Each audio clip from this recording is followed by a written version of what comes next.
오늘도 살아계시고 우리와 함께 하시는 아버지 고맙고 감사합니다. 부족한 저희들에게 주님을 만나게 하셔서 하나님의 자녀가 되게 하시고 또 기도의 능을 부어주셔서 기도의 용사로 마지막 때 기적의 방을 중심으로 기도하는 사명을 감당케 하시니 감사합니다.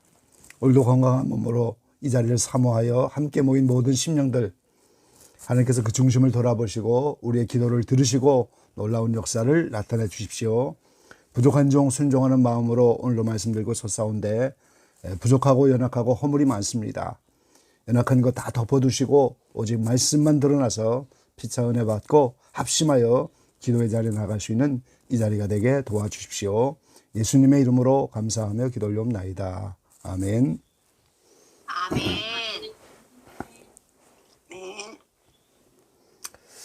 네. 샬롬 반갑습니다. 네, 샬롬 반갑습니다, 목사님. 어제 이어서 기도 시리즈 두 번째입니다.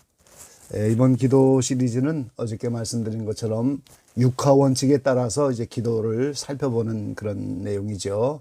그래서 어제는 언제 기도하는가 이제 말씀을 드렸고요. 오늘은 어디서 기도하는가 이제 두 번째 육하 원칙입니다. 먼저 성경에 나타난 기도의 장소들을 우리가 말씀 중심으로 한번 살펴보시죠. 사도행전 3장 1절에 보면은 제9시 기도 시간에 베드로와 요한이 성전에 올라갈세. 이 초대교회의 사도들은 성전에 올라가서 기도했습니다. 특별히 베드로와 요한은 나이 차이도 많고 성격도 다르고 그런 제자들인데 기도 시간만큼은 합심하여 9시 기도 시간을 정하여 성전에 올라갔어요. 그때 놀라운 안진뱅이를 일으키는 기적의 사건이 나타나는데, 자, 그 성전은 예수님이 내 집은 만민이 기도하는 집이다 이렇게 말씀하셨습니다. 그러니까 우리로 말하면 성전 개념의 교회라고 하는 장소, 하나님의 자녀들이 모여 있는 곳, 그게 이제 바로 성전 개념인데 그게 바로 대표적으로 교회 기도하는 장소입니다. 뭐 LA 같은 곳에도 가면은 은혜교회 같은 경우에 24시간 공개하여 누구든지 와서 기도하게 하잖아요. 뭐 캔사스에 있는 아이합도 그렇고 이 한국에도 그런 다윗의 집, 다윗의 장막 이런 이름들로 기도하는 처소를 이렇게 준비하는 교회들이 종종 나타나고 있죠. 그래서 우리는 먼저는 교회 중심으로 이렇게 우리가 기도할 수 있다는 거죠. 누가복음 6장 12절에 보면 이때 예수께서 기도하시러 산으로 가사 밤이 맞도록 하나님께 기도하시고, 예수님은 종종 산에 올라가서 기도하셨습니다. 그러니까 우리가 산도 기도하는 좋은 처소죠. 지금은 한국에 뭐 삼각산, 관악산 이게 다 통제돼 갖고 기도하는 사람이 없지만 전에는 이 삼각산에 밤마다 얼마나 많은 성도들이 모여서 기도했습니까? 자리를 찾기 어려울 만큼 그 산 꼴짝이 틈틈이 다 이렇게 성도들이 모여서 밤새도록 기도해요. 뭐 인천에 천마산도 있고 이 동네 야산마다도 다 기도하는 사람들이 많이 있어갖고 이 산마다 이 기도를 많이 했습니다. 한국에는. 누가복음 3장 21절에 보면 백성이 다 세례를 받을새 예수도 세례를 받으시고 기도하실 때에 하늘이 열리며 그랬어요. 예수님이 세례요한에게 세례받은 그 요단강, 그 요단강에서 세례받으시면서 그 강에서 기도하셨다는 거죠. 하늘이 열렸죠. 그래서 오늘 성경은 종종 강가에서도 기도하는 걸 우리가 볼 수가 있습니다. 구약시대에도 바벨론 강가에서 포로 생활 중에 성전을 그리워하며 오늘 하나님의 백성들이 기도하셨죠. 이스라엘 성지순례가 보면 그 세례 요한의 세례터가 남아 있는데 거기 가면 예수님이 세례 받으시고 거기서 기도하며 하늘이 열려서 이는 내 사랑하는 아들이요 내 기뻐하는 아들이다. 그 하늘의 음성이 들렸던 그 자리를 우리가 보면서 우리가 함께 그 자리에 가면 누구나 거기서 한 번쯤 기도하죠. 그러니까 우리는 종종 강가에서도 이제 기도할 수 있는 거죠. 그런가 하면 사도행전 21장 5절에 보면 이 여러 날을 지난 후 우리가 떠나갈새 저희가 다 그 처자와 함께 성문 밖까지 전송하거늘 우리가 바닷가에서 무릎을 꿇어 기도하고 그랬어요. 이 사도 바울이 이 성도들과 서로 전송을 주고받으면서 함께 그 자리 바닷가에서 무릎을 꿇고 기도하였다는 거죠. 그러니까 우리는 바다에 가서도 이제 우리 기도할 수 있는 거예요. 제가 2004년에 미국에서 이제 한국에 다시 사역 때문에 나오면서 얼마 후에 뭐 한 10년이 그래도 지났겠네요. 그 인천 앞바다에 가면은 장봉도라고 하는 섬이 있는데 이 길게 생겼다고 그래서 이제 장봉도라는 이름을 붙였다는데 이 주변에 인천 앞바다의 섬들이 다 이제는 육지하고 연결이 돼서 전부 길이 연결이 됐는데 이 장봉도는 아직도 배를 타고 가야 되는 그런 섬이에요. 그래서 이제 어느 성도를 좀 신방하려고 그 섬에 들어간 적이 있었는데요. 그 섬 안에 들어가 보니까 그 조그만 섬 안에 기도원이 있는 거예요. 반모섬 기도원이다 이렇게 기도원이 있었어요. 그래서 이제 제가 이런 섬에 기도원이 있구나 그래서 이제 그 기도원을 좀 방문해 보니까 제가 그때 만날 때만 해도 그 원장님이 벌써 한 70이 훨씬 넘으셔갖고 이 자녀들이 이제 섬에 계시지 말고 제발 좀 육지로 들어오시라고 그런 요청을 받는 때라고 하시면서 그 섬에서 기도하게 된 간증을 저에게 해 주셨는데 이 원장님이 젊어서 시집을 갔는데 이 시집 가자마자 7가지 병이 걸렸다는 거예요. 이 젊은 새댁이 7가지 병이 걸렸으니까 얼마나 어렵겠어요. 근데 누군가가 전도해갖고 그때 예수님을 만났다는 거예요. 근데 예수님을 만나갖고 이분이 7가지 병이 한꺼번에 다 나버렸어요. 기적이죠, 그야말로. 그러니까 이분이 병이 치료되고 나니까 이 초신자인데 그때 이 간증하신 그 표현을 그대로 제가 하면은 이분이 병이 낫고 보니까 이 신세를 갚아야 되겠다 이런 생각이 들더라는 거예요. 뭐 예수님이 누군지도 자세히 모르고 잘 모르는데 어쨌든 내 병을 낫게 하셨으니까 내가 신세를 갚아야 되겠구나. 그래서 생각하고 찾은 것이 기도원을 만들어야 되겠다는 거였다는 거예요. 그래서 그 반모섬 기도원이라고 그 장봉도에 지금도 배를 타고 가는 그 섬 안에다가 기도처를 만들어 갖고 평생 그때 벌써 이미 40년 이상 그 자리에서 기도를 하고 있었다는 거예요. 이분은 바닷가에 이제 요한 사도처럼 반모섬이라고 하는 그 이름을 통해서 그 바닷가에서 평생 기도를 하셨어요. 그러니까 우리는 바닷가에 가서도 이제 기도할 수 있고요. 오늘 저와 여러분은 예수님을 잘 아는 사람들인데 오늘 주님께 신세를 좀 입었다면 이분처럼 신세 갚는 이런 마음으로라도 좀 기도하고 이렇게 하게 되시길 간절히 바랍니다. 사도행전 9장 11절을 보니까 주께서 가라사대 일어나 집가라 하는 거리로 가서 유다 집에서 다소 사람 사울이라 하는 자를 찾으러 저가 기도하는 중이다. 유다인의 어떤 집에서 이 사울의 회심 사건이잖아요. 후에 바울된 사울이 이 다메섹으로 가다가 빛을 만나서 눈이 멀어지고 어떤 집에 들어가서 지금 기도하는데 아나니아를 보내서 눈을 열게 하는 장면인데 그 집에서 기도하고 있었어요. 그러니까 오늘 우리도 이 집이라고 하는 처소도 기도의 좋은 장소죠. 예수님도 나사로의 집에 가서 기도하셨어요. 우리도 라인방에서 지금 와이파이가 필요하니까 다 뭐 공공장소에서는 할 수가 없잖아요. 와이파이가 되지도 않고 또 주변에 시끄럽고 그러니까 우리가 다 대부분 집에서 이제 이 라인방을 통해서 기도하고 있잖아요.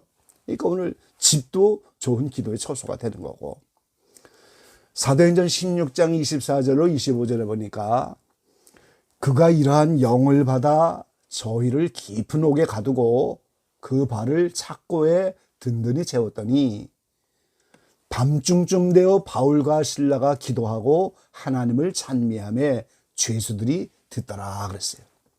우리 바울과 실라가 그날 매를 많이 맞고 전승에 의하면 이 가슴까지 물이 차는 그런 감옥이라는 거예요. 거기다가 착고를 채우고 이런데 그 한밤중 되어서 그 바울과 실라가 그런 환경에도 불구하고 기도하고 하나님께 찬양을 올렸더니 이 감옥문이 열려지는 기적이 나타나잖아요. 지금. 이 밤중 되면 상처가 더 아프고 더 마음이 힘들고 그게 한밤중이죠. 그래서 욥도 한밤중에 하나님께 나가서 기도하고. 그러니까 오늘 우리가 내 인생의 한밤중처럼 밤이 찾아오면 오늘 인생이 더 괴롭고 힘들고 이런 때가 있는데 그 한밤중에도 우리가 오늘 감옥이 됐든 어디가 됐든 그 순간 그 환경에서 기도하고 그 순간에 하나님을 찬양하고 그러면 감옥이 열리는 것처럼 우리 환경의 감옥이 열리는 기적을 우리가 다 맛볼 수 있게 되는 거죠. 뭐 이외에도 성경은 요나는 물고기 뱃속에서도 기도했고 예수님은 십자가 위에서도 기도하시고, 그러니까 오늘 기도를 어디서 할 것인가, 이거는 장소를 불문하는 것이다 하는 걸 성경 전체를 통해서 알 수가 있는 거죠.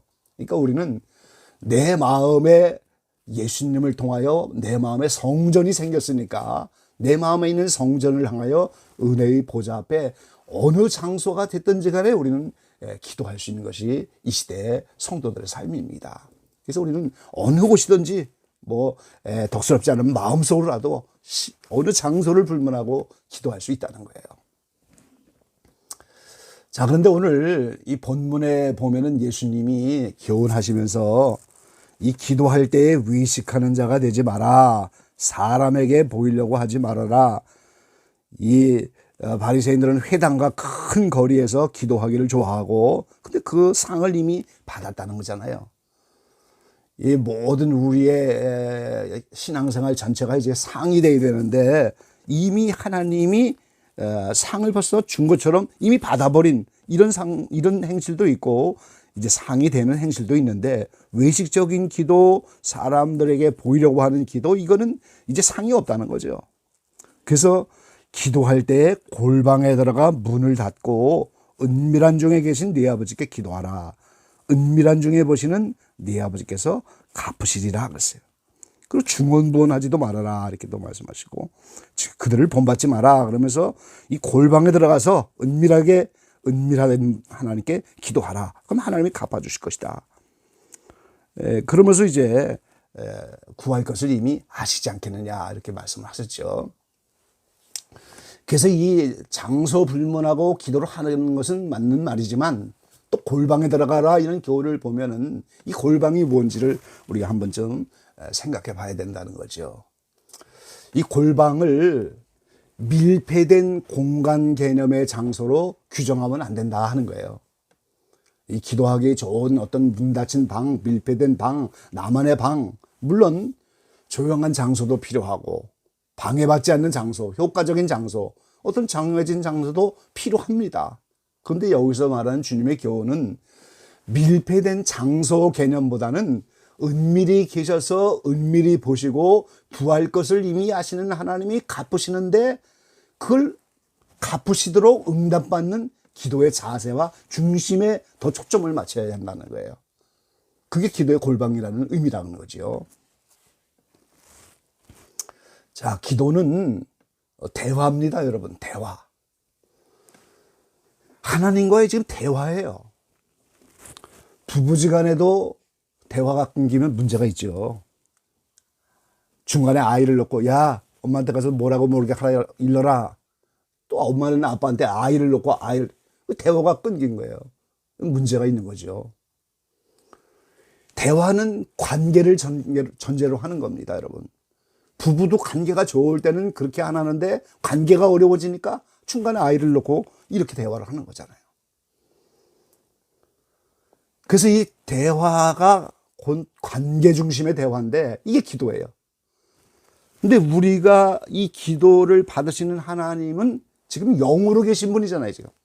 안 보이시는 분이에요.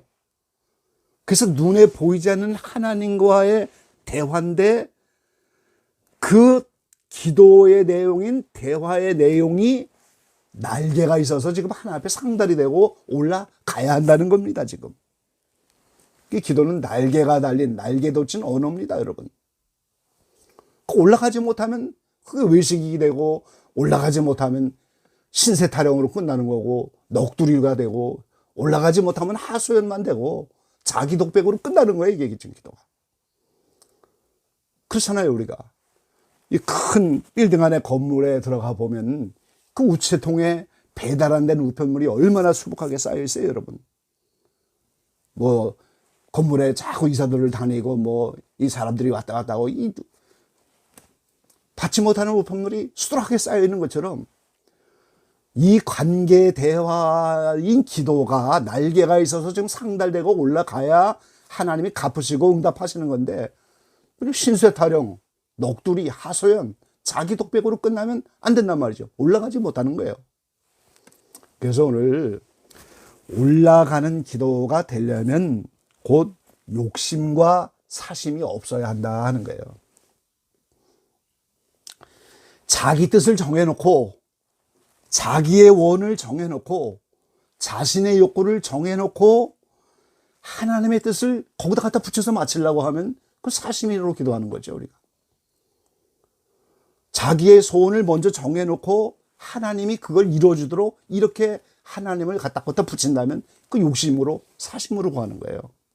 그래서 예수님처럼 아버지의 뜻대로 되기를 원합니다. 아버지의 원대로 되기를 원합니다. 모든 이 원수들 같은 죄인들을 대속하여 대속의 제물로 지금 아사셀의 염소 한 마리의 희생으로 죄가 전가되어 하나님께 버림을 받는 게 예수님이 십자가에서 버림받는 것이죠. 그게 대속입니다. 1,000,000원을 빚지면 1,000,000원을 가져와야 되고, 그게 대속금이죠. 곤장 10대를 맡기로 돼 있는데 양반들이 돈이 많으니까 하인들을 사서 곤장 10대를 대신 맡게 하는데, 그때 주는 돈이 대속금이에요. 누군가가 대신 해주는 그게 대속금인데, 죄로 말미암아 지옥 고통 받아야 할 인생들에게 예수님이 우리를 건진다고 하는 것은 그 지옥에서 건져야 되는데 누군가가 대신 가서 그 고통을 받아야 하는 거예요. 그게 대속입니다, 여러분. 그러니까 예수님은 우리의 죄로, 죄의 결과인 지옥 고통으로 그 사망 권세를 실제 받는 거예요. 물론 죄가 없으시고 사망 권세를 이기시고 부활하시지만 우리를 건져내기 위해서는 누군가가 대신 해야 된단 말이죠. 그게 예수님의 쓴 잔이고 세례로 그 십자가상에서 왜 나를 버리십니까? 그렇게 안타깝게 절규하고 기도하신 거예요. 죄를 알지는 못하는 그분이 죄의 결과를 맛보고 하나님 자신인 그분이 버림을 받고 하나님과 분리되는, 그게 견딜 수 없는 그분의 쓴 잔과 세례였단 말이죠. 근데 그게 내 뜻대로 마옵시고 아버지의 원대로, 아버지의 뜻대로 이렇게 표현하신 거예요. 그래서 우리가 하나님의 뜻을 잘 분별하고 아버지의 원대로 되기를 원하는 그런 기도를 우리가 해야지, 내 뜻을 먼저 정해놓고 욕심과 사심으로 기도하면 안 돼요. 그래서 야고보 4장 2절에 너희가 얻지 못하면 구하지 아니하며 구하여도 받지 못하면 정욕으로 쓰라고 잘못 구함이니라 그랬잖아요. 그러니까 오늘 골방이라고 하는 개념이 공간 개념으로만 이해하지 말고 사심도 욕심도 없고 하나님의 원과 하나님의 뜻대로 되어지기를 원하는 그 마음가짐을 가지는 골방, 이게 오늘 기도의 골방인 겁니다, 여러분. 오늘 우리 기적의 방도 이런 기도의 골방이 돼야 되죠. 그러니까 이런 중심으로 하면은 교회 가서 기도하든 강에서 기도하든 바다에서 기도하든 뭐 물고기 뱃속에 가서 기도하든 어느 장소라는 개념에 구하지 않고 그게 다 골방이 되는 거예요. 지금 이미 알고 계시고 은밀히 보시는 하나님 앞에 이 바리새인처럼 외식하고 중언부언하고 남에게 보이려고 하면 이게 골방이 아니지만 우리 마음의 이 중심 속에 하나님의 뜻을 이루기 위해서 아버지의 원대로 되기를 원해서 욕심과 사심을 내려놓고 오늘 진솔하게 은밀히 보셔서 그걸 은밀히 갚으시는 이런 하나님이 영으로 계신 그분 앞에 상달될 만한 대화의 기도, 아버지를 아버지로 믿고 그 관계가 올바른 관계 속에서 은밀하게 들어지는 기도, 이게 골방 기도라고 하는 거죠. 우리 기적의 방의 모든 분들이 형편에 따라 장소를 구애받지 마시고 시간만 되면 기도하시기 바랍니다. 기도하다 살고 기도하다 죽고 오늘 기도를 통해서만 하나님이 이루시니까, 오늘 하나님이 이미 정한 뜻이 있어도 기도를 통해서만 이루시는 거예요. 반드시 기도가 채워져야 되니까 우리가 언제 어디서든지 기도하는데 중요한 것은 이 마음의 중심, 정말 하나님 뜻대로 되기를 원하고 사심이 없는 마음가짐의 골방, 이것이 준비되어서 기도한다면 어느 곳에서 장소를 구애받지 않고 기도해도 상관없다 하는 것이죠. 오늘 기자방의 오늘 기도가 여러분의 기도의 골방이 되시고 골방 기도에 성공하셔서 은밀히 보신 하나님이 다 갚으시는 응답의 역사를 모두 맛보게 되시기를 간절히 축원합니다. 아멘.